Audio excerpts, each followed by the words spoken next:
sino ka? Ikaw na. Bakit ka excited tuwing December 20? Ay, Tuwing wala Pasko. lang. Bakit? Datiman. Tinuturo ka niya. Ikaw daw. Bakit ka excited? O, ikaw daw.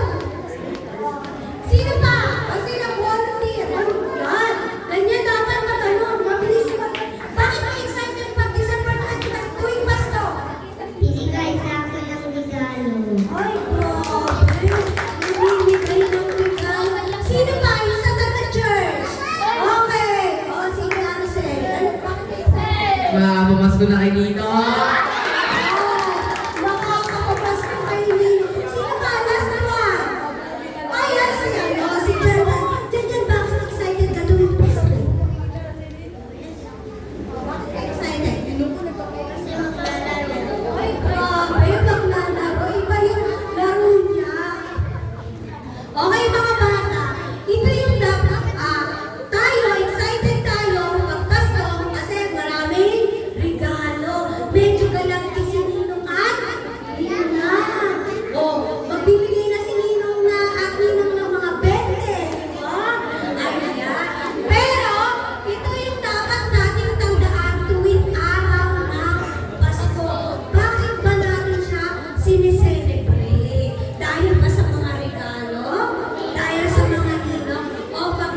malayo-malayo.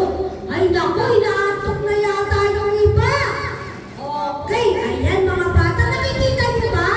Nagta-travel na sila. Ayan.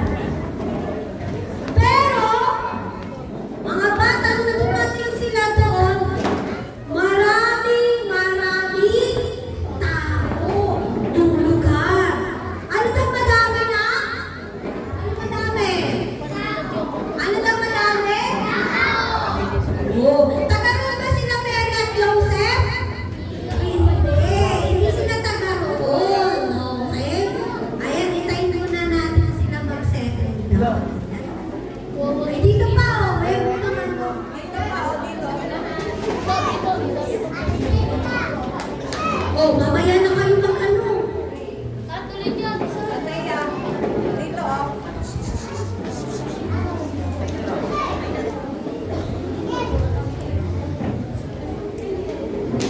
Okay. Andiyan na sila. Kompleto na tayo. Okay.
sa sabsaban. Ayan. At mga bata, hindi midwife ang kasama ni Joseph. Yung mga hayop ang kasama ni Joseph doon. Diba?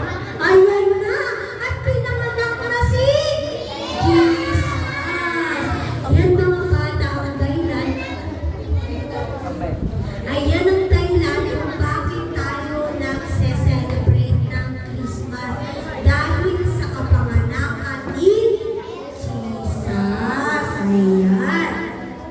Mga bata, eto na. Ang nanganak si Jesus. Nung nanganak si Mary, may mga pastor doon na nag-aalaga ng mga, anong inaalaga? Upa, alakay panagaw. Ayan mga bata. At pinuntahan siya ng anghel, yung mga pastor. Sabi niya, huwag kayong matakot. Kasi isinilang naman yung ng ating tagapagligtas. Magdiwang kayo. At yung mga bata, yung mga pastor, pumunta din sila kay, kalang Mary at Joseph. Sabi niya, makikita niyo yung sanggol na nakabalot sa lampi na isinilang sa sabsaban. Ayan mga bata. Yung mga pastor. Ayan. At yung mga anghel, mga bata, nagsipagdiwang din sila. Nagkantahan sila. Tingnan yung mga bata ha. Nagpupuri ang langit nung isinilang si Jesus. Ayan. Ayan. Next. Ayan mga bata. Ayan na yung mga yung mga shepherd pumunta na doon. At dito naman si Hari. Ito mga bata. Si Herod, yung time na yun mga bata, may hari doon. At may pumuntang wise men. Okay mga bata, yung wise men na yun, hinahanap nila yung ipinanganak. At sabi ni Herod, balitaan niyo ako pag nahanap niyo yun. Kasi magpupuri din ako. At ang sinundan nila mga bata, wise men ay yung ano yung guide nila? Yung tala. Yung tala. Guide nila yun. Kasi kung saan nyo nakatutok mga bata, naroon yung ipinanganak na tagapagligtas. Yun yung ginawa nilang way. Yun yung naging rason bakit nila nahanap. Ayan. Ayan at nag-travel na sila. Ayan. Ayun, nakita na nila si Jesus. At nag-ano sila mga bata, nag-offer sila ng gold, frankincense, and myrrh. At mga bata, ano sabi sa kanila ni Herod? Pag nakita niyo yung sanggol, ano gagawin niyo sa akin? Sabihan niyo ako kasi magpupuri din ako. Pero, winarningan sila mga bata na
Yun. Okay.